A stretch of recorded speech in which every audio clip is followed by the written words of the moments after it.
আসসালামু আলাইকুম বন্ধুরা, আমি আজ আপনাদেরকে দেখাবো বাংলাদেশের স্বনামধন্য অন্যতম একজন আলেম দ্বীন, যাকে আমরা সবাই হাফেজ হুজুর রহমতুল্লাহ আলাইহি নামে চিনি। এই যে দেখতেছেন তার কবর। প্রতিদিন সকালে বিকেলে এখানে প্রতিনিয়ত মানুষ কবর জিয়ারত করে চলে যায়। এই যে দেখেন মাকবারায়ে হাফেজ হুজুর রহমতুল্লাহ আলাইহি। উনি কিন্তু ছিলেন ভারতের যে আমাদের হাকিমুল উম্মত বলা হয় হযরত আশরাফ আলী থানভী, সেই আশরাফ আলী থানভী রহমতুল্লাহ আলাইহির খলিফা, এবং বাংলাদেশের যে সবচেয়ে পুরাতন একটি ইসলামিক দল সেটা হচ্ছে বাংলাদেশ খেলাফত আন্দোলন, সেই খেলাফত আন্দোলনের মূলত প্রতিষ্ঠাতা। এই যে দেখেন ভিতরে প্রায় 15-20টার মতো কবর আছে এবং সব সুন্দর কবর। ওই সাইডে দেখেন বড় মাদ্রাসা, ওই জামিয়া নুরিয়া ইসলামিয়া মাদ্রাসা, অনেক বড় মাদ্রাসা, 5তলা বিল্ডিং। ওই যে দেখতেছেন ছাত্রদের সমস্ত পোশাক আদি সব বাইরে শুকিয়ে দেওয়ার ব্যবস্থা আছে। ওই দেখেন বড় মসজিদ, অর্থাৎ অনেক বড় একটা মসজিদ আছে। ওই পাশে দোতলা আর একটা মাদ্রাসা আছে এবং ডাইন সাইডে আছে হেফজখানা, সেখানেও প্রায় এখানের হেফজখানায় প্রায় 1600 ছাত্র পড়ে। হ্যাঁ, তো সব মিলিয়ে এখানে প্রায় 3000-এর মতো বা 3000+ ছাত্ররা পড়াশোনা করে, দ্বীনি ইলম শিক্ষা অর্জন করে।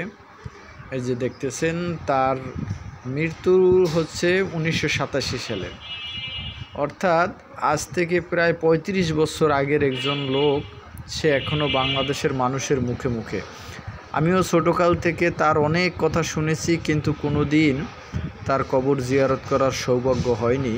যাই হোক, আজ আমি এখানে কোনো এক কারণবশত আসলাম এবং মনের ভিতরে খুব আফসোস লাগলো যে আসলে হুজুরের কবরটা একটু জিয়ারত করব না, তা কি হয়।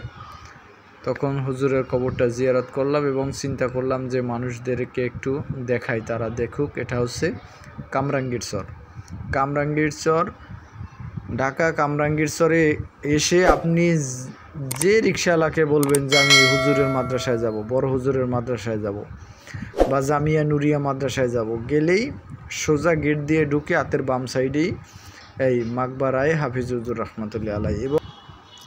এবং এই যে এটি দেখতেছেন, এটা হচ্ছে হুজুরের কবরের একেবারে পাশেই উজুখানা।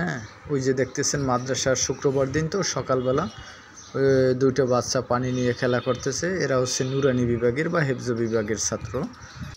এবং এই উজুখানার পাশেই আপনি ঠান্ডা পানি খাওয়ার জন্য ব্যবস্থা আছে।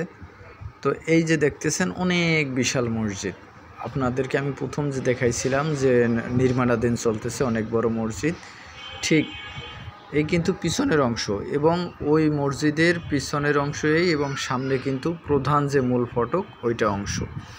হ্যাঁ, ওই দেখতেছেন প্রচুর পরিমাণে ফ্যান, বাম সাইডে অনেক নির্মাণাধীন বড় ভবন।